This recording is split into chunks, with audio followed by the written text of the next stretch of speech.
Good morning, students. I am Abha, your English teacher. So, students, in today's session, with the help of the SDPS school, I taught you the topic parts of speech. But our main topic of today's session is preposition. Students, जैसा कि DM order की वजह से आपके summer breaks extend होते जा रहे हैं डे बाय डे, उसकी वजह से बच्चों वी नो कि आपको बहुत प्रॉब्लम फेस करना पड़ रहा है, आपकी स्टडीज हैम्पर हो रही हैं। दैट्स व्हाई एज अ एसडीपीएन हम लोग आपको कंटिन्यूअसली वीडियोस शेयर कर रहे हैं और आपके वर्क्स को डे टू डे आपको दे रहे हैं। सो स्टूडेंट्स, आप भी प्लीज एक छोटा सा इनिशिएटिव लीजिए और इन वीडियोस को कंटिन्यूअस देखिए। अगर आपको कोई चैप्टर नहीं समझ में आ रहा है then please discuss it with your teachers. आप उसको अपने टीचर्स से व्हाट्सएप के थ्रू, कॉल के थ्रू डिस्कस भी कर सकते हैं और अपने वर्क को कंप्लीट करते चलिए। So let's start our today's chapter in the English grammar. First of all, today we will discuss the parts of speech with the help of an example. The old tired man was sitting under a tree and patiently waiting for his son to arrive. There are 8 parts of speech. The first one is the noun, pronoun, adjective, verb, adverb, preposition, conjunction and the interjection. So students, the A and the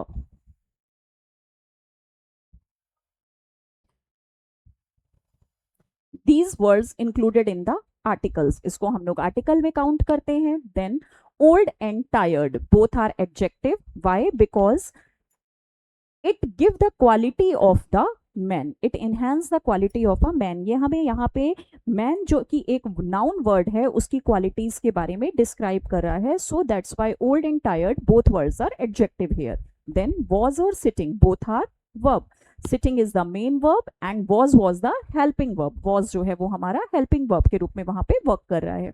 after that students, under, under हो गया हमारा preposition. once again a is a word for the article, then tree, noun and conjunction because noun and adverb दोनों को add करता हुआ word is conjunction. Then waiting, once again it is a preposition, sorry it is a verb. Then for is a preposition, his pronoun, son noun and to arrive once again verb and the helping verb. अब बच्चों हमको ये यहाँ पे जानना बहुत जरूरी है कि प्रीपोजिशन आखिर होता क्या है। प्रीपोजिशन ऐसे कौन से वर्ड्स हैं जिनके थ्रू हमें ये पता चलता है कि वर्क कैसे हो रहा है, किस समय पे हो रहा है और उस वर्क को हम किस तरह से कर रहे हैं।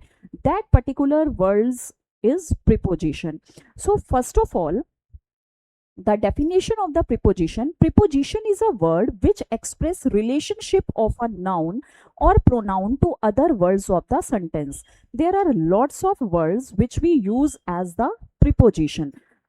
Just like here is many examples: in, of, to, at, by, for, with, under, above, into, on, to, upon, about, behind, beside, before, after, inside, outside, towards, below, around, etc. As I told you, there are lots of words which we use as the preposition.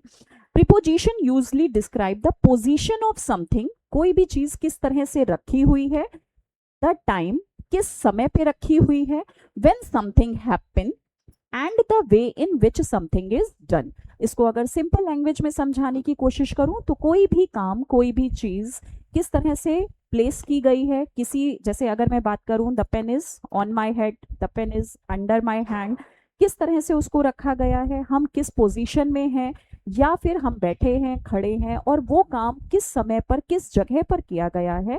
इस तरह की things को, जो positions को हमारी जो clear करता है, जो डिस्क्राइब करता है, उस पर्टिकुलरली वर्ड को बच्चों हम लोग प्रीपोजिशन कहते हैं।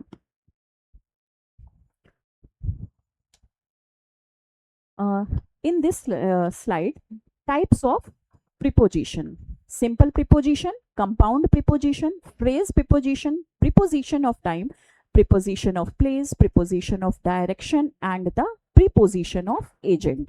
अब ऑब्वियसली अगर सिंपल तुरंत मैं आपको नाम के थ्रू, सिर्फ काइंड्स के थ्रू समझाना चाहूँ तो वो वर्ड्स जो कि सिंपल प्रीपोजिशन के रूप में यूज होते हैं that are distinguished in the simple preposition. Then compound, जिनको add on करने के लिए हमें 2 words की जरूरत पड़ेगी. Then phrase preposition, preposition of time जो कि हमें समय बताएंगे. देन प्रीपोजिशन ऑफ प्लेस बच्चे, जो कि हमें प्रीपोजिशन के वो वर्ड्स जो कि हमें उस वर्क का प्लेस बताएंगे. Then preposition of direction, direction means obviously you all know the दिशा, तो दिशा किस दिशा में वो वर्क हो रहा है. And preposition of agent, agent का मतलब किसके थ्रू वो वर्क किया गया है, that is included in the preposition of agent. So let's start our kinds of preposition with the next slide. Types of preposition. Simple preposition. Prepositions that consist of one word, only one word consisted in the simple preposition. Examples: at, by, for, from, in, of, double of, on, out, through, till, to, up, with, under. अब simple जैसा कि मैंने starting में बताया, the pen is on my hand, the pen is under my hand. So just like that, the paper is on my desk. Rita was not at home yesterday. घर पे नहीं थी yesterday. There are kites in the sky. Okay. They were sitting by the tree. वो tree के साथ बैठे हुए हैं, tree के पास बैठे हुए हैं.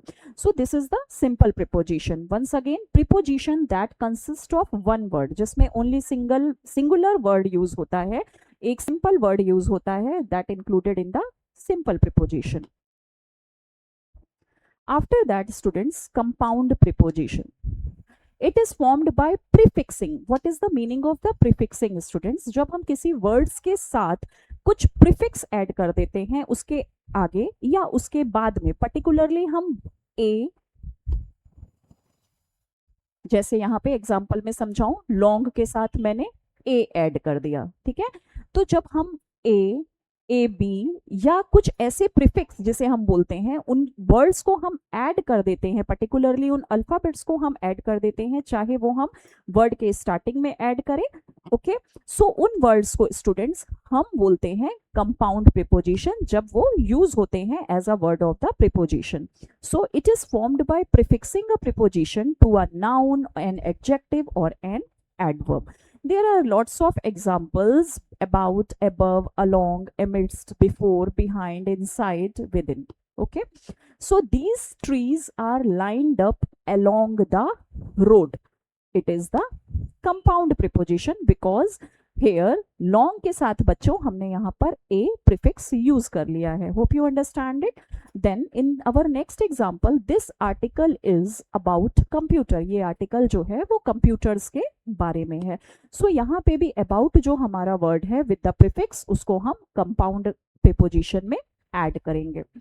After that, our phrase preposition और phrasal preposition. कई जगह पे आपको ये phrase preposition की heading दिखेगी, and in some books you got the heading as the phrasal preposition.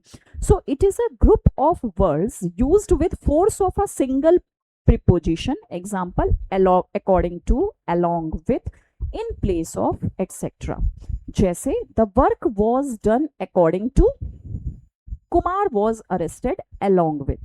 अगर मैं दोनों में सिंपली आपको डिफ्रेंशिएट करना बताऊं बच्चा, कंपाउंड प्रीपोजिशन और फ्रेज प्रीपोजिशन में, सो प्रीपोजिशन जो कि हमारा कंपाउंड प्रीपोजिशन है वो प्रीफिक्स के साथ ऐड होता हुआ वर्ड होता है, और जो हमारा फ्रेजल प्रीपोजिशन होता है देयर आर टू वर्ड्स. तो ऑलवेज रिमेंबर, फ्रेजल प्रीपोजिशन में हमारे दो वर्ड्स होते हैं, जैसा कि अकॉर्डिंग टू लिखा होगा, इन प्लेस ऑफ लिखा होगा, ठीक है, along with लिखा होगा. बट अगर कंपाउंड प्रीपोजिशन होगा बच्चा, तो कंपाउंड प्रीपोजिशन में हमारा एक वर्ड होगा, बट वो नाउन, प्रोनाउन या एडजेक्टिव होगा जिसके साथ प्रीफिक्स ऐड होगा. दैट मीन्स प्रीफिक्स ऐड हो जाने के बाद वो एक सिंगुलर सब वर्ड हो जाता है, और फ्रेजल प्रीपोजिशन में हमारे दो पर्टिकुलरली वर्ड्स अलग अलग होते हैं.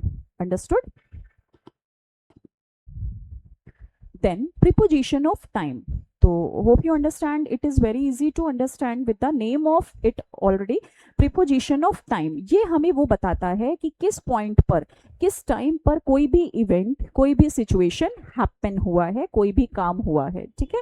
So what is the definition of the preposition of time? It explains at what point of time did an event occur. कोई भी इवेंट, कोई भी सिचुएशन किस समय हुई है, वो जब हमको बताया जाता है, जिस वर्ड के थ्रू हमको समझाया जाता है, that is the preposition of time. So preposition, there are lots of examples. Preposition of time: at, on, in, for, specific time, day और डेट्स के लिए यूज होता है, for longer periods of time और ड्यूरेशंस के लिए use होता है। जैसे कि there are 3 examples for you. The shop closes at midnight, shop जो है वो मिडनाइट में बंद होती है। Then I want to walk along a tropical beach at sunset, I want to walk along a tropical beach, मैं एक tropical बीच के साथ साथ में वॉक करता हूँ, कब? एट सनसेट, शाम के समय पर। Then in England it often snows in December, अब इंग्लैंड में ऑफन मीन्स ज्यादातर, तो स्नो जो है वो गिरती है कब? इन दिसंबर, दिसंबर के महीने में। सो आपको यहाँ पे समझ में आ रहा होगा कि प्रीपोजिशन ऑफ टाइम, जहां पे हमने एट यूज करके एग्जाम्पल आपको बताया, जहां पे हमने इन यूज करके आपको एग्जाम्पल बताया बच्चा, इसमें क्या हो रहा है कि चाहे हम एट यूज कर रहे हो चाहे हम इन यूज कर रहे हो, यहाँ पे पर्टिकुलरली टाइम बताया जा रहा है, स्पेसिफिकली डे होगा, स्पेसिफिकली टाइम बताया जाएगा, या फिर आपको एक प्रॉपरली वो पीरियड ऑफ टाइम जो ड्यूरेशन है उसको यहाँ पे क्लियर आपको किया जाएगा। ठीक है। सो प्रीपोजिशन ऑफ टाइम क्या है? प्रीपोजिशन ऑफ टाइम वो है जो हमें ये बताता है कि किस समय पे किसी पर्टिकुलरली काम को, कौन सा जो भी हमारा काम है वो उस पर्टिकुलर समय पर किया गया है।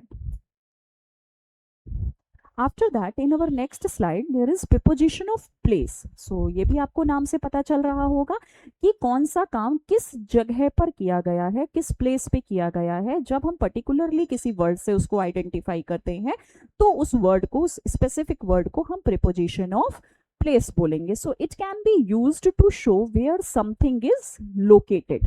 ओके, जैसे एग्जाम्पल के थ्रू, अगर अब उसमें प्रीपोजिशन ऑफ प्लेस में आपके words at, on, in, above, ठीक है। देन स्पेसिफिक यूज्ड किस किस के लिए किया जाता है बच्चों? तो specific place referring to a area और surface, a place with boundary और much higher place. So hope you understand that different type of places के लिए, चाहे वो कोई एक स्पेसिफिक प्लेस हो बच्चा, एनी एरिया, एनी सरफेस और एनी बाउंड्री, जो भी वर्ड्स यूज किए जाते हैं for that is the preposition of place. So here are some examples also.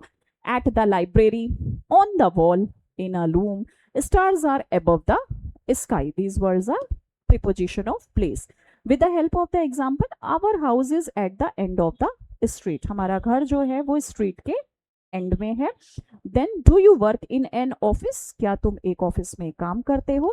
So these words, जो इस तरह के वर्ड्स हैं जो कि हमें ये बता रहे हैं कि किस पर्टिकुलरली प्लेस पर वो काम किया जा रहा है, that means the location of the place, जिस जगह पर वो थिंग हैपन हो रहा है, जिस जगह पर वो वर्क हो रहा है, उस पर्टिकुलरली वर्ड को बच्चों हम लोग प्रीपोजिशन ऑफ प्लेस बोलते हैं। After that preposition of direction. तो ऑब्वियसली डायरेक्शन मीन्स दिशा, अगर हम हिंदी में बोले तो जो हमको डायरेक्शन बता रहा है कि किस डायरेक्शन के तरफ पे वो वर्क हुआ है, in which direction located. So it indicate that something is headed for और डायरेक्टेड टू समवेयर। अगर हम ये बताएं कि उस तरफ, उस तरफ, तो that is the direction, preposition of direction. So the words is towards, into, up, across, around, used for expressing a direction. Example, towards the building. The example is he swam across the river. River के साथ तैर रहा है, swimming कर रहा है। Then this is the preposition of direction. You should not go into the castle. तुम उस कैसल में, जो महल जैसा बना हुआ है कैसल, तुम उस कैसल में मत जाओ, तुम्हें वहां नहीं जाना चाहिए। Then the store is right up the road. Store जो है वो एकदम right up the road, road के ही साथ में है। तो these particular words just like across, into और अप, ये सारे वर्ड्स हमें इन पर्टिकुलर सेंटेंसेस में ये बता रहे हैं कि वो वर्क किस डायरेक्शन में हो रहा है। यानी डायरेक्शन का मीन्स कि वो हमें ये बता रहे हैं कि वो वर्ड्स इस तरफ किए जा रहे हैं, इस तरह से किए जा रहे हैं। So once again it indicate that something is headed और डायरेक्टेड टू समवेयर, किसी तरफ हमें इशारा करके बताते हैं। आफ्टर दैट बच्चा प्रीपोजिशन ऑफ एजेंट। जैसा कि मैंने आपको स्टार्टिंग में ही बताया था, एजेंट मतलब कि किस वजह से वो काम हो रहा है, कौन सा उसके पीछे कॉज है। सो it is used for a thing which is cause of another thing in the sentence. The preposition of agent is by. यहाँ पे एक एग्जाम्पल आपको दिया गया, how something has been done, how somebody commutes. Then manufactured by machine, traveled by car, किसके द्वारा, अगर इसको सिंपल ऐसे समझाऊं तो. then he is respected by everyone, सब लोग उसका रिस्पेक्ट करते हैं. he is playing with her brother, वो अपने भाई के साथ she is playing with her brother, वो अपने भाई के साथ खेल रही है. then the letter was written by him, letter जो है वो उसके द्वारा लिखा गया. तो दैट मीन्स यहाँ पे एजेंट क्या हुआ बच्चा, by everyone, with her brother, written by him. तो किसी भी वर्क को करने का कौन सा कॉज है, यानी उस वर्क को करने के लिए कौन सी इंपॉर्टेंट थिंग, कौन सा इंपॉर्टेंट पर्सन यूज किया गया. जैसे अगर हम यहाँ पे बोले कि हम एक लेटर लिख रहे हैं तो लेटर बाय पेन, लेटर जो है वो पेन से लिखा गया. जैसे सेम ऐसा आपका यहाँ पे सेंटेंस है, रिटन बाय हिम. अब अगर रिटन बाय हिम की जगह मैं यहाँ पे रिटन बाय पेन कर दूं तो भी होगा कि लेटर जो है वो पेन से लिखा गया. सो होप यू अंडरस्टैंड कि यहाँ पे हम प्रोनाउन को चेंज करके अगर एक वर्ड नाउन लगा रहे हैं, बट हमारा यहाँ पे प्रिपोजिशन ऑफ एजेंट जो है वो कॉमन रहेगा in our both the sentences. So students, this is the slides for the preposition of kinds of preposition. Once again इसको एक बार अगर हम लोग रिकॉल करना स्टार्ट करते हैं तो रिकॉल वे में what is the preposition. So preposition is the word which express the relationship of a noun और pronoun to other words of the sentence. की जो नाउन और प्रोनाउन हमारे उस पर्टिकुलरली सेंटेंस में है वो कैसे प्रिपोजिशन की तरह पे एक्ट कर रहे हैं, यानी उनसे किस तरह से काम लिया गया, किस प्लेस पे लिया गया, किस टाइम पे लिया गया, किस एजेंट के थ्रू लिया गया. इन सारी बातों को जो पर्टिकुलरली वर्ड्स बताते हैं student, that is the preposition. So there are different kinds of preposition. Once again simple preposition. So in the simple preposition there are lots of words जो कि आपको एग्जांपल्स के थ्रू यहाँ पे बताया गया है कि प्रिपोजिशन ऑफ सिंपल प्रिपोजिशन में हम कौन कौन से वर्ड्स के बारे में स्टडी करते हैं. So they are at, by, for, from, in, on, off, on, out, through, till, to, up, with. यानी कोई भी एक वर्ड जो सिंपल वर्ड होगा, when it add in any sentence it indicate the simple preposition. After that, in our next slide, compound preposition. So students, compound preposition जिस भी particularly word में prefix add on होगा, जैसा कि मैंने आपको बताया noun, pronoun या किसी एक adjective word में when उसमें prefix add हो जाएगा, then it is the compound preposition. After that, phrase or phrasal preposition. So when we use two words as the in any sentence, it is used as a, it indicate as a phrasal preposition. So compound और phrase preposition में starting में भी मैंने आपको एक बार differentiate बताया था, फिर से उसको recall करते हैं. when कोई भी वर्ड हमारा किसी सेंटेंस में प्रीफिक्स के साथ यूज होता है, मतलब उसमें कोई एक पर्टिकुलरली अल्फाबेट ऐड ऑन किया जाता है और वो एक नया वर्ड बनता है, उसको हम प्रीफिक्स बोलते हैं. तो जब इस तरह का कोई भी एक पर्टिकुलरली वर्ड किसी सेंटेंस में just like along, about, before, behind या बहुत सारे उसी तरह से हम सेंटेंस में यूज करते हैं बच्चा, then it is included in the compound. After that, what is the phrasal when we use two words, जब हम एक से ज्यादा वर्ड्स का यूज करते हैं प्रीपोजिशन में, just like according to, along with, in place of, तो उन वर्ड्स को हम काउंट करते हैं हमारे फ्रेज प्रीपोजिशन में. After that, in the next, preposition of time.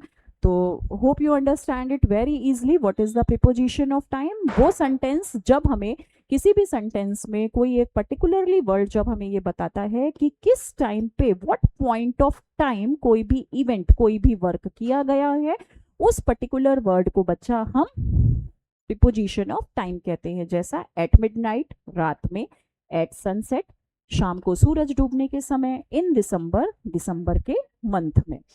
Okay.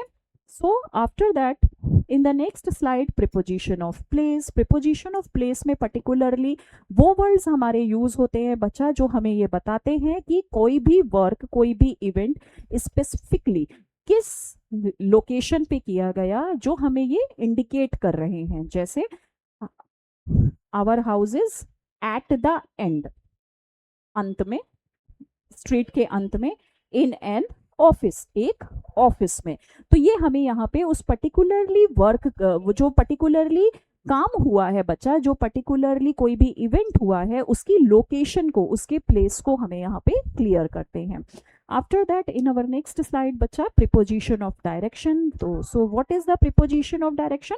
Preposition of direction is indicate the direction of anything.